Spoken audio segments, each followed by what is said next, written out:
What's up there, YouTube friends? Cheddar here, back with another video. This time I'm doing a season 1 review of The Penguin. So at this point, season 1 is concluded. There is all 8 episodes out on Max, the streaming platform, and I'll be reviewing it here. So really quickly, I think I can pull the curtains back and just tell you what I thought of the whole season. I'm going to approach this without any spoilers too. I like the show. I like the show a little bit more than I expected to. I would probably score it about a B to a B plus. I feel like I need to sit with it a bit more. But that's around the realm, the score realm that I would give it. Not lower than a B minus. I think it's out of the C tier, but I don't believe I'd give it an A either. I do feel like it's in the B space of rating. So that's where I'd say I do think it's better than you would expect. I think you'd be pleasantly surprised. So I'm giving it a light recommendation, a light thumbs up if you have Max and you haven't checked it out. I think it's worth checking out. I think the latter half of the show, episode 5 through 8, is better than episodes 1 through 4. 1 starts off good, and it gets weaker as it gets closer to 4. But then after episode 4, I felt like I was getting a little bored with the show, and I was hoping it wasn't going to continue as is. Episode 5, luckily, 180s the show, just makes it really pick up momentum and launches the show forward into more action. So I thought the show overall was surprisingly good. There's things that can be better. I think it could have been a bit more artsy or a bit more creative in terms of filmmaking, or it's a TV show, but TV show production, it's a bit standard and it doesn't need to be anything more, so it gets the job done. But I do think there could have been more artistic flair to make dramatic moments more dramatic.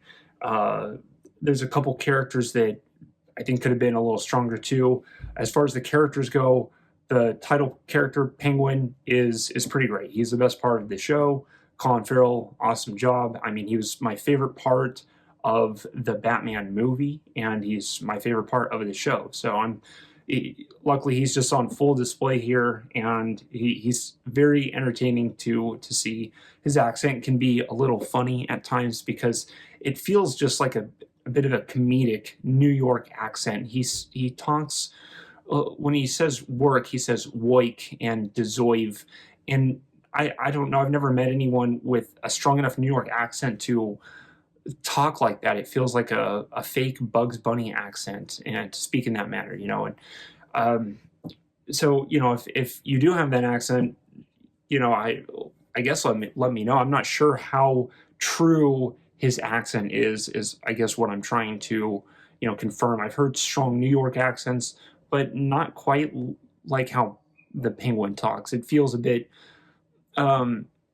comical, which is fine too, given that the character is the Penguin from the comics. He's from Batman, so I don't think it just ruins the show in any way. It's totally fine. And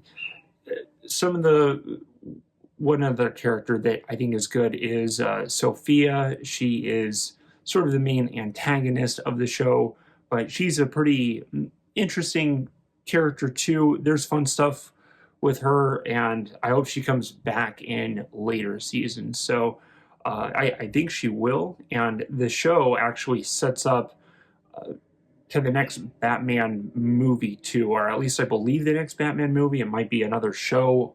It's either going to be season 2 of The Penguin, some other spin-off show, or the Batman 2, the movie, the Batman 2. So we'll see where this goes. But as far as the show, The Penguin is, I think it's good. I think it's worth checking out. Just know that episodes 1 through 4 are setting up the pieces. 4 is my least favorite episode. I would call it the most, boring episode.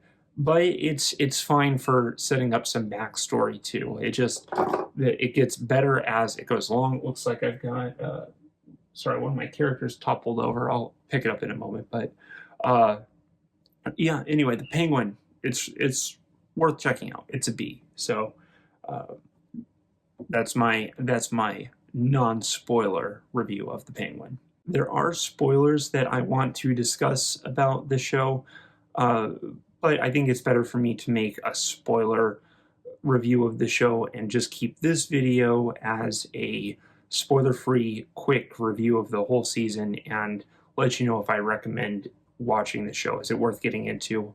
I do think so. I'd give it a light thumbs up. I think it's worth checking out if you have access to Max. If not, you don't need to subscribe to Max for it. I don't think it's an A show, or if it will be, it hasn't got there yet. But this is just a quick review, of season 1, and we'll just keep it that way for now. I do also just want to mention, I know I'm posting more infrequently, and I am sorry about that. I do want to keep making videos, and I will keep making videos. There's a lot that I'm trying to learn and practice to make more creative videos, and that sort of delayed me. And I've just also been overwhelmed with just a series of personal troubles, and I've just been feeling overwhelmed too, and it's just really slowed down my production. And I always just feel like the last few months of the year are just harder on me mentally. For it just seems like a stack of reasons. And so if you see a lower output from me, I'm not bored of the YouTube process. I'm not disinterested. I am just pulled away from it in ways. And so I want to give it proper attention, and make sure that I'm happy with what I'm doing. So I'm not just going to post random nonsense just to meet some sort of video quota, or just to spam pointless videos. I like at least having an intention behind my videos and some sort of goal or meaningfulness. So I just wanted to, clarify that, but I hope everyone, is doing well. If you've listened to this point, thank you for listening and joining me. If you have any thoughts on the Penguin, let me know below. But other than that, I hope you're taking care out there. Thank you for your time, and goodbye. Have a good weekend.